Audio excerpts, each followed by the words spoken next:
Hello, you wonderful people, and welcome to another episode of Super-Fanta-Fi. This being a show to talk about TV shows of the supernatural, fantasy, and or science fictional genre. For today's episode, I'm going to talk about the series premiere of The Winchesters, a great series premiere. A lot of really interesting things went down in this episode, so let's break it down. So, because it is a prequel, I want to go ahead and talk about this at the beginning. It is that interesting thing that there's a twofold part of it. Obviously, we get to know more about John and Mary.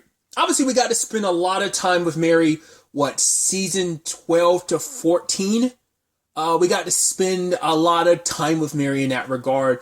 But obviously, that was like an older her. It's so interesting because we're finding Mary kind of in a similar situation where we left her in Supernatural when she died yet again because of Jack.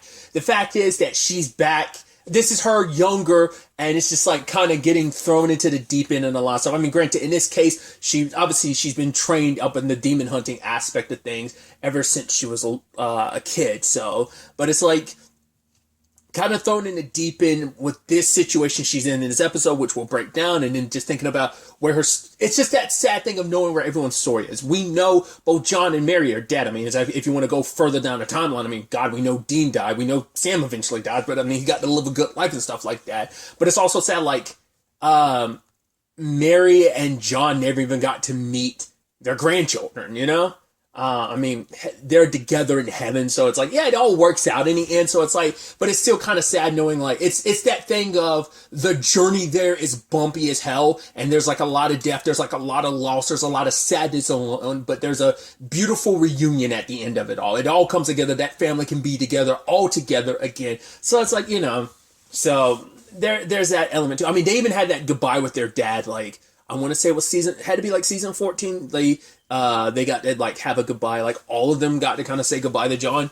Either way, it is that interesting thing of because you know what their future is, but it also puts you in this interesting perspective of because this is like, it's like almost watching early days of Supernatural again, which I've talked about this. I've seen probably every episode, if not most of Supernatural once. Every season, with the exception of 10 and 11, I watched when they were originally airing. So it's been years since I saw her. So there's certain things that immediately happen. First and foremost, when it's like, oh my God, did you kill that demon? It's like, no, you can't do that. I was like, oh my God, I'm so used to later Supernatural where like Sam and Dean are killing demons left and right that I'm like, oh right, I forgot. That's not something you could do for so long. It's like you could just expel demons from people's bodies and it just be a cycle because later on that same demon pops up in someone else's body. I'm like, oh my God, I forgot that was a thing. Because it's like, right, because we had like the cult. I mean, granted, they didn't have that in extremely long time, but they had it for a good chunk of time. But they had to use it sparingly initially. But they had like the demon killing blade they had, and also the angel blades. It made killing demons like so easy that it kind of was like, oh, I forgot that was an issue. There's also this little charm makes it so you can't be possessed. So I was like, oh my God, yeah, because like Sam and Dean have it tattooed on their body so they can't get possessed. Because I see episodes from time to time because it syndicates on TNT, and I think probably not recently, but a little while back I saw the episode, I think, where they first got those tattoos and stuff. Either way, it just, a lot of that's like, right, like, this is years and years. I mean, hell, it took Sam and Dean years before they got to where they got to in Supernatural, where things were a little bit more manageable, that they had a way of, you know, killing demons and putting demons down for good. So, I mean, obviously before even all that, there was Sam's powers that allowed him to, well, he could straight up kill demons, right? Not just send them back to hell. It's been so long. I think he could straight up kill them, but maybe it was just straight up sending them back to hell. Either way.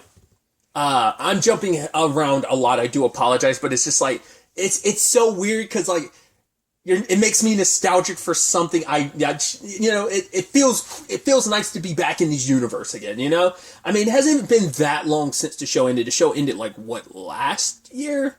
You know, because the final episodes were kind of like, you know, well after the fact because of COVID and stuff like that, but I want to, it's just wild to think like, it just feels like it hasn't been that long, but at the same time, it feels like forever.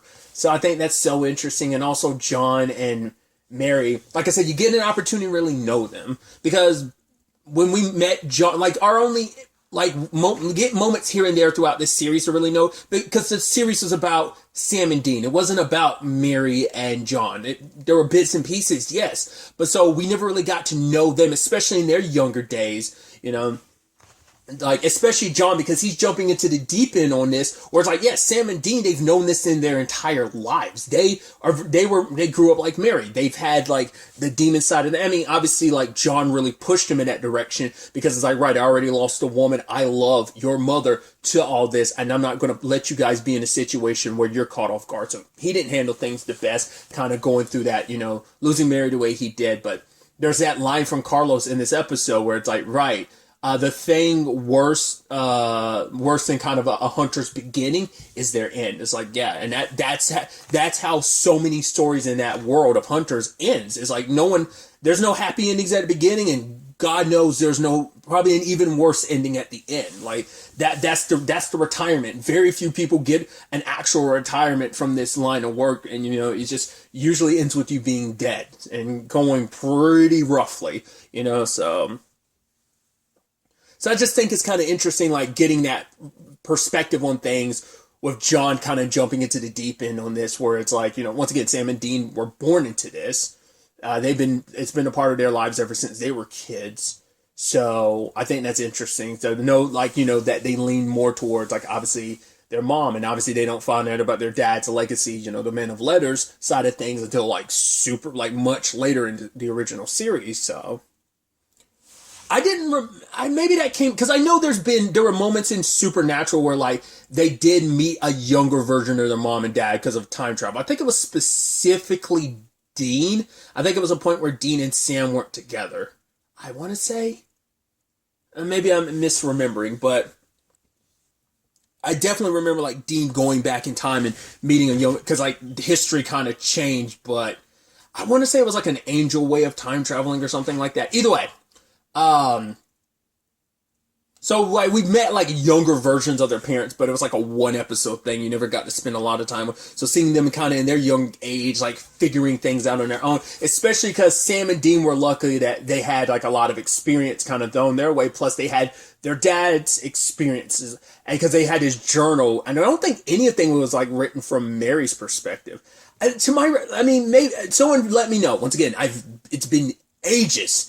I've not seen OG, like the first season of like Supernatural since it originally aired back in 2005. So, or 2005, 2006 is when it ended, because it was a 22 episode season.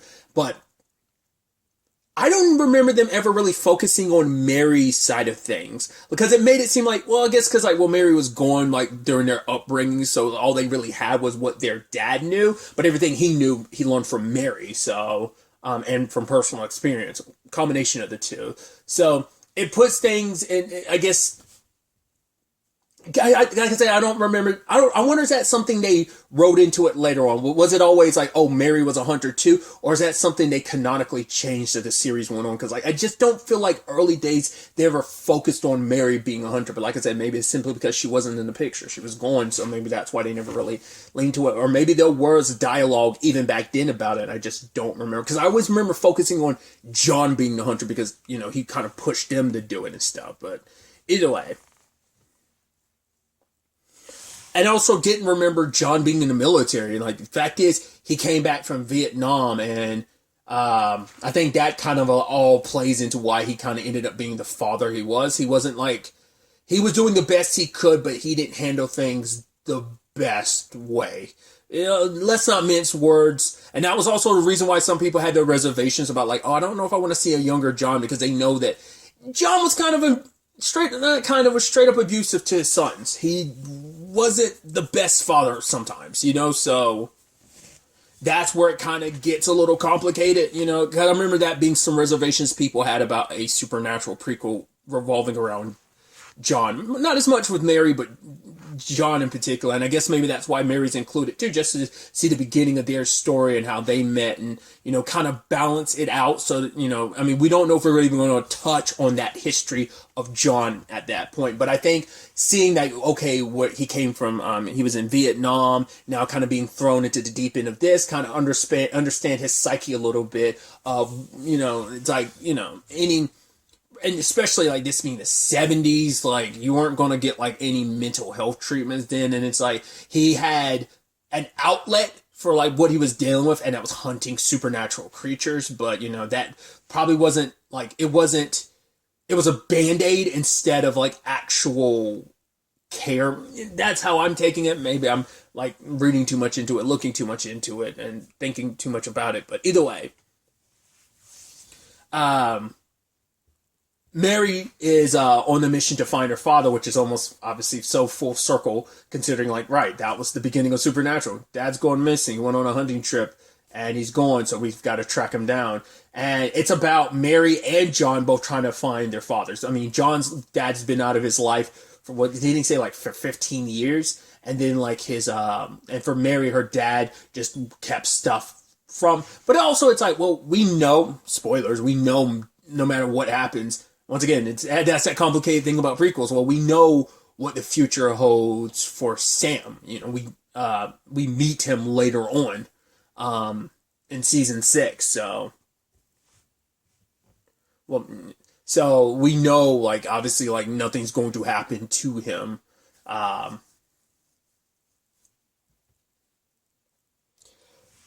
Carlos and Lata, like, Carlos sounds familiar, but I don't remember, because I feel like I remember Mary saying, like, when she returned to the show, like, season 12, 13, and 14, I feel like I remember her talking about a Carlos, but I could be full of crap. I feel like I remember that, but maybe I don't. It sounds so familiar. The Lata doesn't. So do correct me in the comments down below. I'm fine with getting stuff wrong. I just want to know if I'm wrong, because I feel like Carlos sounds familiar, but Lata doesn't. And I wonder if they're supposed to be people we do know from Supernatural, and my memory's just so god awful I don't remember. Like I said, Carlos seems familiar, but Lata doesn't.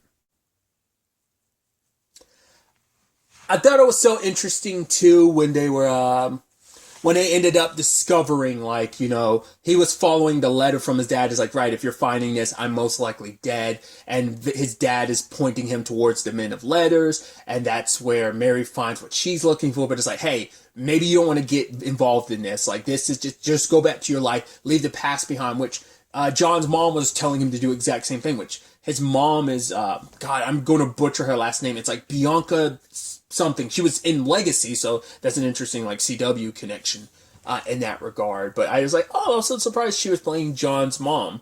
But she wanted him to kind of forget about the past too. It's like, right, he kind of ran off and joined the army just to kind of follow in his father's footsteps. I don't know whether it was a thing of, because I guess his dad was kind of maybe in the military too, and he doesn't really know his dad, so there's a part of himself that is kind of lost, that he wants to find that connection and find some connection with his father, so he kind of followed in his footsteps. And obviously going to, you know, Vietnam, like it messed him up, you know.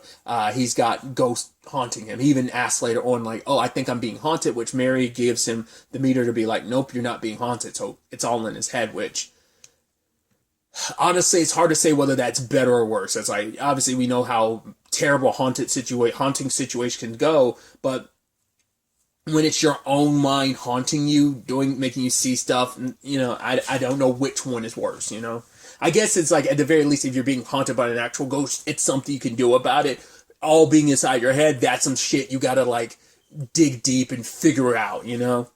And I don't know if I can honestly say, I don't know if John figured it out. Maybe he did, but just losing Mary the way he did really just, like, set him back, and, you know, because maybe she ends up being like the equalizer to his circumstances, everything he's going through, what he's dealing with. She ends up being the one that kind of balances him out, and then losing her just kind of, you know, not kind of, it just straight up broke him, maybe, and without her to kind of counterbalance, you know, because it's interesting too, because they have that little cute thing about the coffee. He's like, oh, I figured you want your coffee just like you have your outlook on life. And it's kind of like, right, black, like, and pessimist, because she has a very pessimistic view on things, where he ended up she's like, right, and I figured you want your coffee like your point of view, too sweet or something like that. And it's like, yeah, it's kind of interesting to know, like, because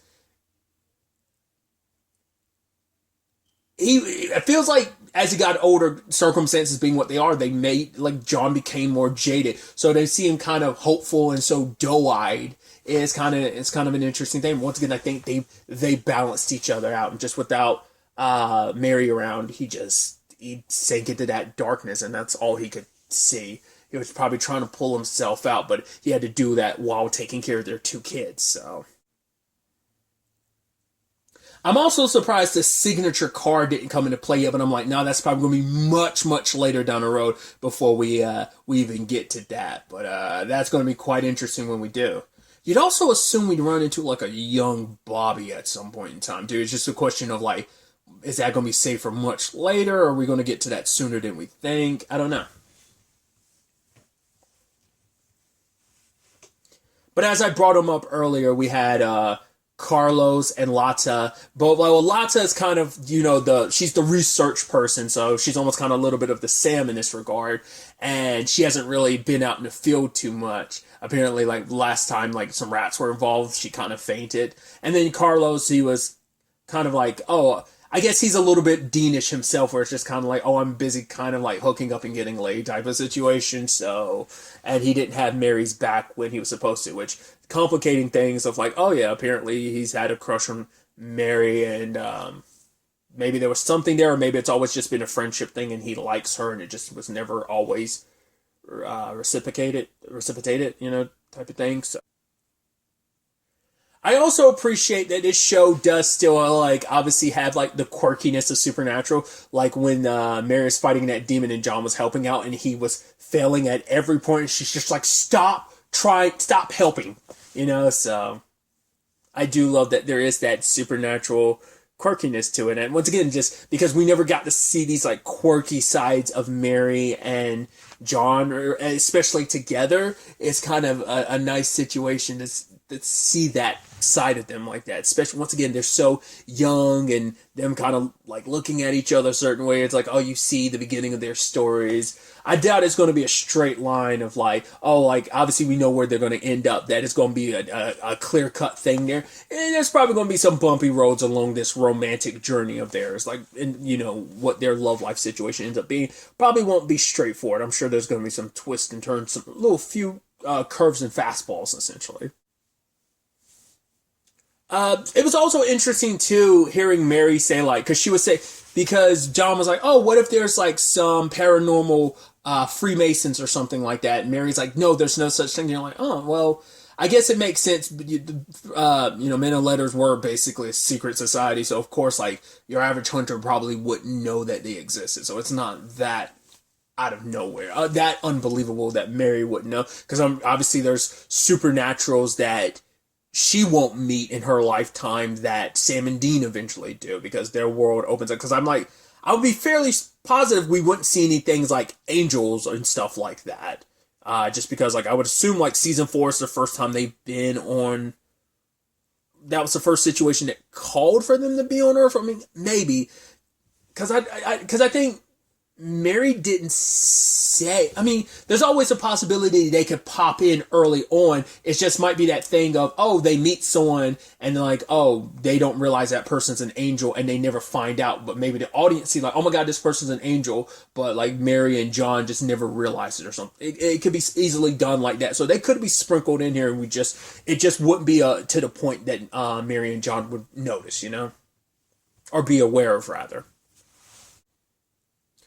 I brought it up, though, because it's been so long since I've seen Supernatural. I do appreciate the show is done in a way where, like, I guess, like, most likely if you're watching the show, you're a fan of the Supernatural, but I think the show is kind of allowing because the thing is with Supernatural, you do have 15 seasons of a show to really, that's a lot of lore and stuff to kind of balance out. So it does kind of give an opportunity for people like, okay, so like you never jumped on the Supernatural bandwagon. Well, maybe you know someone who did, and that person can make you go like, oh, well, you can watch the Winchesters. If you have any extra questions along the way, I can fill you in. But because it is a prequel, it is probably an easier jump in than like because you're like, you look at, oh, there's 15 seasons of Supernatural. If you weren't already on board with that, it seems so like insurmountable, because it's like, that's a lot of television to get through, right? So it just kind of makes me wonder. But like I said, I'm assuming most people watching this are people who are fans of the original show. But the thing, my point I was starting with this is I do appreciate the fresher recourse because it's just, obviously a lot of these elements are, things that obviously continue throughout the entire run of Supernatural, but there's still things, like I said, like Sam and Dean ended up finding other ways around, like, how they dealt with stuff later on. So it's like, right, it's a back to the classics on, like, right, this is the 70s. For one, the technology isn't what it was for Sam and Dean early days either, because it's, like I said, it's like 72, I think, so that's still 33 years in the future, that it's like, oh, like, so technology could changes so much in that time frame alone. So they're like a little bit, yeah, they're got good enough tech for now, but it's like they're kind of lower grade tech. They don't have access to all the information. They don't have the internet like Sam and Dean did. So, and even then, once again, like, technology advanced more and more, especially as the show was also continuing as well. So that is going to be an interesting element to it. So it's going to make hunting stuff a little harder, making sure you got, I mean, I guess you got to always be, just like the trunk of the car, you always got to be prepared for any and every possibility, just stay armed to the teeth, because I guess the van is going to be like their main mode of transportation, I think. There's also Ava, who, that actress, was just in Motherland Fort Salem. It's just interesting, like, oh, Motherland Fort Salem ended and now she's in this, which I'm like, oh, I think that's so cool. I'm like, oh, I'm always happy because I'm like, hey, you're immediately like an actor being able to immediately be in something else. I'm like, yeah, that's I'm glad that the timing worked out for that. So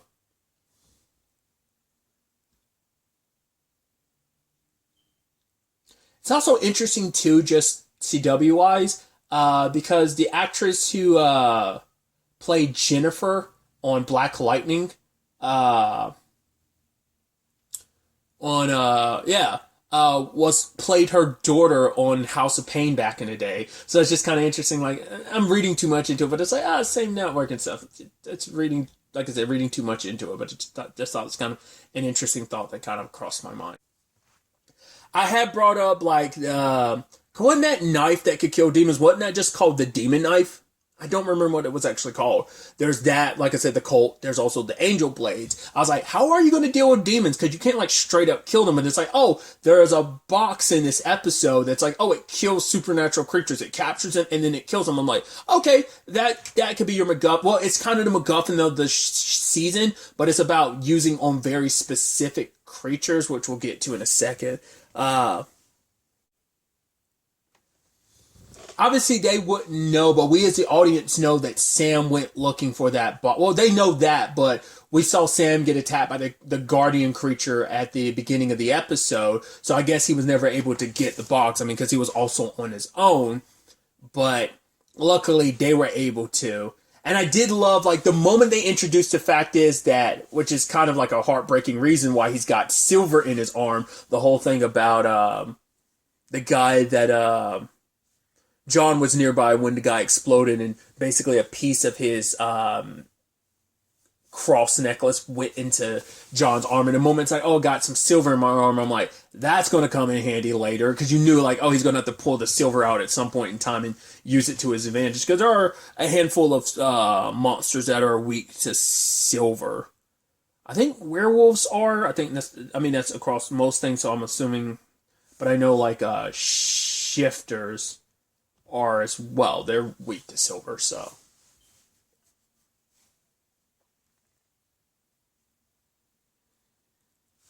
Nice having that badass moment of Mary dropping down, like, that silver blade to him, and him just, like, slicing that thing's head off in one good go, while they were upstairs dealing with depossessing someone, Ava in particular, and devouring the demon inside. That, once again, it is that thing of, like, right, the more battered and bruised a human body is, like, a demon basically can keep their body going. And it's like, right, I'm the only thing keeping this particular body alive. It's like, we've seen, sadly, how that played out, like the whole Meg situation initially. That original body, like, fell out a window, so it was, like, broken. So when the time came, like, that body couldn't survive without the demon in it, type of thing, so. It is kind of sad, but obviously with, cases like Ava's, as well as that lady that Carlos led John do his first exorcism on, ended up being able to survive. But it is still, I mean, the other situation still kind of sucks because it's like there was a lot of like, oh, just killing you in the body you're in. Once again, we have no idea how battered or like if the body was fresh enough, an exorcism's going to work. But if they've been in that body long enough and the body's beaten to a pulp, like that person inside's dead anyway. So I am curious, will we get to see like Crowley or something like that? I don't know, because I mean, obviously, like he'd be like a grunt demon at this point in time. Like, it'd still be probably a crossroad demon, but obviously he's long, far from being the king. Like, I don't know. They probably won't even touch on that because I'm sure it probably just depends on whether the story calls for it, even if Mark Sheppard even would want to come back, which is also interesting timing. I would kind of reference and say that too, considering he was just in the pilot episode of Walker Independent. I was kind of confused by that scene between John and his mom. So, like, she knew a lot about what's going on to some extent. I didn't quite, I must have missed something in that scene, but he's like, wait, you knew? And she's like, right, I didn't tell you because she's like, I'm opening this garage. She's like, this is what I wanted. And then I met your dad and we had you. But the fact is that, she's like, I wanted to protect you. And it's like, yeah, that's why dad did what he did too. And once again, that the letter's getting to John, it means that his dad died. Now the question is, how did he die? What ultimately ended up being the thing that killed him? It almost makes you wonder too, like, was it his dad actually, was it a contingency plan from his dad to set that? Like, could his dad actually be alive, and whatever it is behind all this is actually sending that to him to try and get him involved so that he could end up being a piece on this giant chessboard that could be used against his dad. But it's like, I'm leaning into assuming like, nah, his dad's most likely just straight up dead, letter aside and everything. I figured, once again, sadly, everyone's got to have their tragedies to lead them into this world. And it does seem like we will be keeping Ava around. Once again, I don't know if she's someone we know from the future or not. That's also the thing, like, that is the thing with a prequel of like, yes, there are certain people like John and Mary, we know what their story is going to be, but you do surround them with a cast of characters that could go at any point in time, and their stories could end up having such a major effect, affecting John and Mary into the people that we would eventually know them as, whether it's the loss of these people like Carlos and Lata, or whether it's just lessons that they learned alongside of them, That is the thing. Once again, like, that's why prequels, I think, are always going to be like a hard pill for people to swallow. To me, I'm just kind of like, I'm always fascinated about that journey, and I'm like, yeah, we might know the ending, and that can make things sadder because you know that in certain regards. Once again, John and Mary's story. But there's also, like I said, a bittersweetness to it because, on the grand scheme of things, all of the Winchesters are reunited. It might take a while, but they're all going to be reunited one day. So I do love, too, that, like, John's kind of signature look or whatever, that kind of is kind of something that Carlos kind of stuck him with. So you're like, oh, I thought that was kind of nice. But for John, this whole situation is a part of his legacy. It's part of his destiny. And sadly, as we learn in this show, destiny is quite the fickle being, and ends up, setting so many roles have been cast so far in advance, so much is bigger than anyone realized.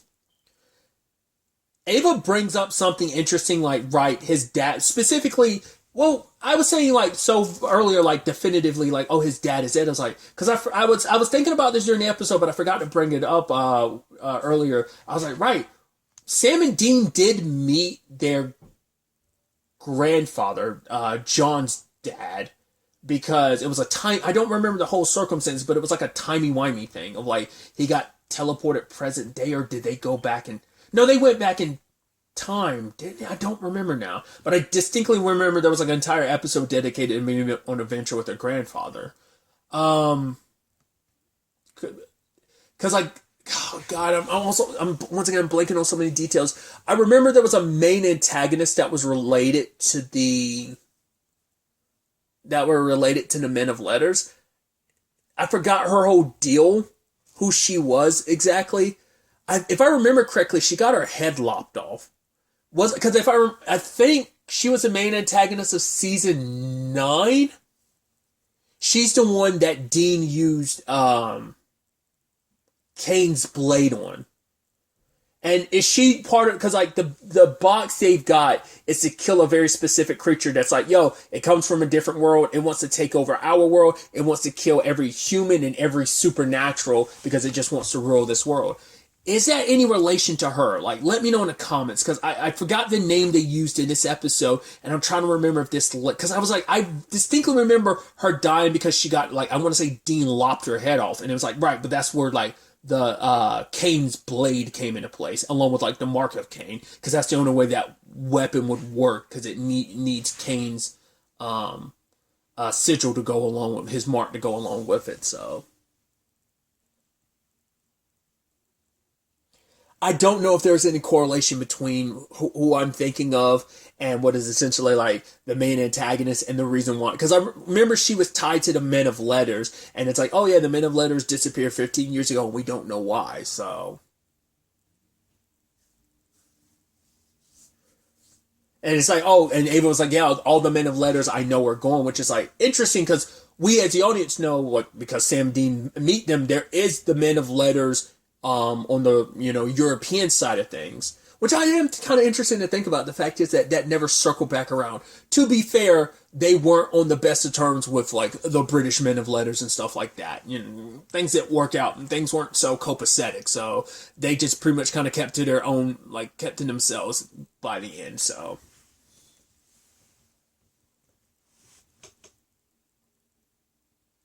But I do think it's interesting too that once again, instead of it just being a Sam and Dean thing, and even not even because I was assumed that it was just going to be a John and Mary situation, but they have Lata and Carlos and Ava, so it's like a 5-person team. I mean, yeah, they had Bobby, and Bobby would go on hunts with Sam and Dean from time to time, but he was more so like a resource that they call in and talk to from time to time. Mainly, it was always just Sam and Dean handling stuff. So it being this whole like supernatural squad, I think is kind of interesting. It's going to be interesting to see what everyone's roles are respectively. It's also going to be really interesting to see where all of this ends up taking us going forward. But really, that's all I want to talk about. Till the next time we meet, be happy, be safe, live life to the fullest, and enjoy it. Good day, and goodbye.